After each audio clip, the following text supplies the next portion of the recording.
পদত্যাগ করতে পারেন ডক্টর ইউনূস। এই গুঞ্জনটা প্রথমে বাতাসে ছড়ায়, তারপর ধীরে ধীরে সেটা স্পষ্ট হয় কানাঘুষোয়।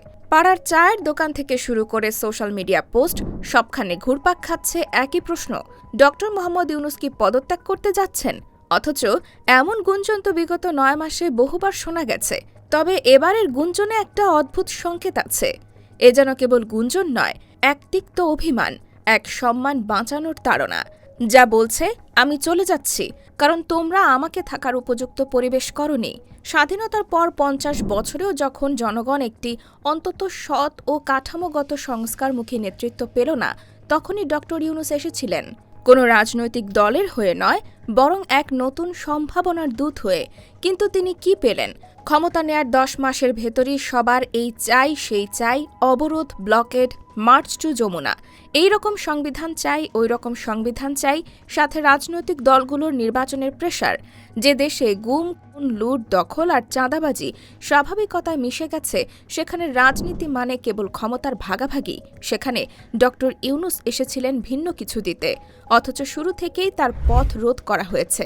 একটি কার্যকর নির্বাচন কমিশন, স্বচ্ছ বন্দর ব্যবস্থাপনা, আধুনিক দুর্নীতিতে লাগাম, এমনকি ঢাকা শহরের বিশৃঙ্খলা ঠেকাতে কিছু মৌলিক সংস্কারেও তার হাত বাঁধা হয়েছে। রাজনৈতিক দলগুলো তাকে সামনে রেখে চলেছে, কিন্তু কাজ করার স্বাধীনতা দেয়নি, বরং সুযোগ পেলে অপমান করতে দ্বিধা করেনি কেউই। আমরা তো ভুলেই গিয়েছিলাম যে তিনি কোনো দলকে ক্ষমতায় আনার জন্য রাজনীতিতে নামেননি, বরং এমন একটি কাঠামো দাঁড় করাতে চেয়েছেন যেখানে কেউ চাইলেই আর ফ্যাসিস্ট হতে পারে না। ডক্টর মোহাম্মদ ইউনূস এমন কিছু দিতে চাইলেন যা এই সমাজ তখন বোঝার বা গ্রহণ করার মতো অবস্থায় ছিল না। আজ যখন সব দিক থেকে ঘিরে ধরা হচ্ছে তাকে, দেশি রাজনীতি, বিদেশি চাপ, অভ্যন্তরীণ ভাঙন, তখন প্রশ্ন ওঠে কেন তিনি থাকবেন?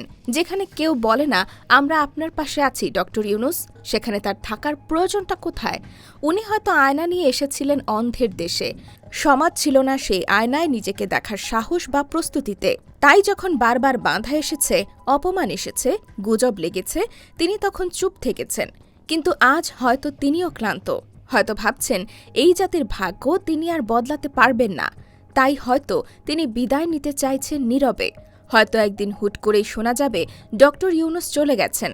এরপর আসবে তৃতীয় এক শক্তি, আর অভাগা জাতি ফের ছুটবে এক ভয়ঙ্কর শাসকের জালে। হতাশা থেকে নয়, বরং আত্মসম্মান থেকে যদি উনি বিদায় নেন, তাহলে তা হবে এই জাতির জন্য এক গভীর ব্যর্থতা। কেননা ডক্টর ইউনূস চলে গেলে শুধু একজন মানুষ নয়, একটা সম্ভাবনা চলে যাবে, এক নতুন পথে হাঁটার সাহস চলে যাবে।